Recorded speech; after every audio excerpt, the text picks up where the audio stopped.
Chennai Marina கடற்கரையில் கடல் சீற்றம் அதிகரித்து காணப்படுகிறது. இதுகுறித்து செய்தியாளர் லாவண்யா நேரலையில் வழங்கும் தகவலை கேட்கலாம். லாவண்யா, தற்போது மெரினா கடற்கரை பகுதியில் இருக்கீங்க. அங்க இருக்கிற கள நிலவரம் என்ன? வணக்கம் பூர்ணிமா. காலையிலிருந்தே மெரினா கடற்கரையில் கடல் சீற்றமும் அந்த காற்றினுடைய வேகமும் அதிகரித்து வண்ணமே இருக்கிறது. இருப்பினும் இந்த ஆபத்தை உணராமல் பொதுமக்கள் இந்த கடல் அலைகளை ரசிப்பதற்கு மெரினா கடற்கரையை நோக்கி வந்த வண்ணமே இருக்கிறார்கள் என்றே கூறலாம்.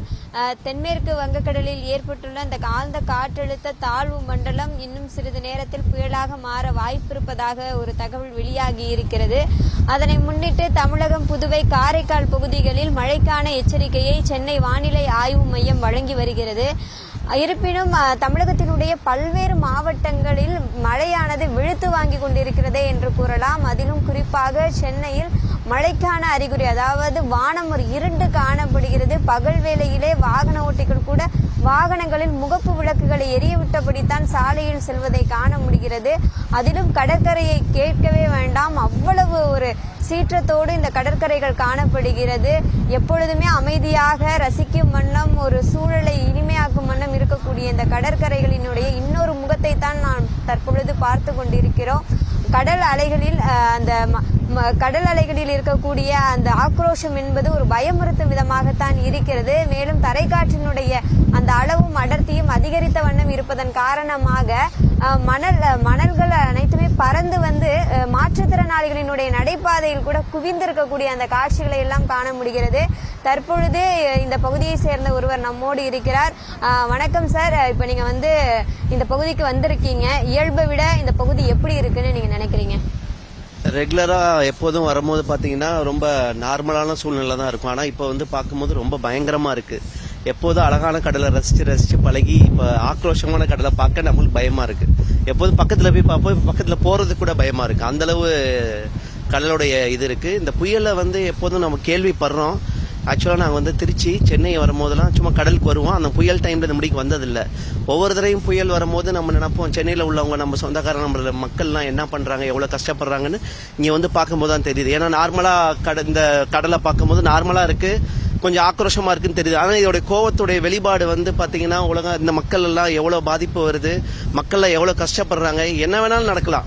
இன்னைக்கு நல்லா இருக்கும், நாளைக்கு சூழ்நிலைகள் எப்படி வேணால் மாறலாங்கிறது இங்கே வந்தால் தான் தெரியுது.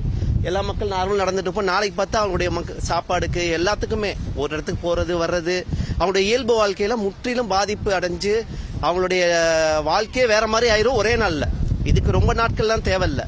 இந்த மாதிரி ஒரு சூழ்நிலை சென்னையில மட்டும் தான் உருவாகும் போல. நாங்க திருச்சியில இருக்கோம், இந்த மாதிரி நாங்க எந்த இதுவும் வாழ்க்கையிலே பார்த்ததில்ல. ஆனா இந்த ஊர்ல மட்டும் ஒரு நாள் ஒரு மாதிரி இருக்கும், அடுத்த நாள் வேற மாதிரி மாயிரும்.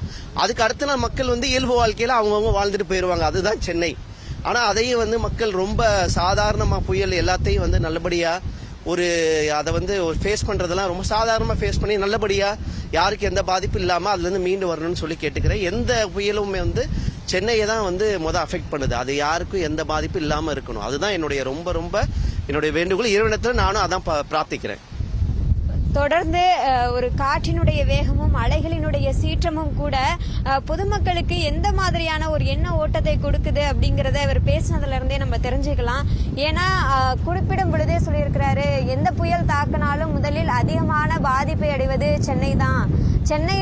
சென்னையினுடைய மக்கள் அதிக அளவில் பாதிப்படைகிறாங்க. அவங்க மீண்டு அவங்களுடைய இயல்பு வாழ்க்கைக்கு திரும்புறது அப்படிங்கறதே ஒரு மிகப்பெரிய ஒரு விஷயமா இருக்கக்கூடிய ஒரு சூழல்ல தான் இருக்கிறோம்.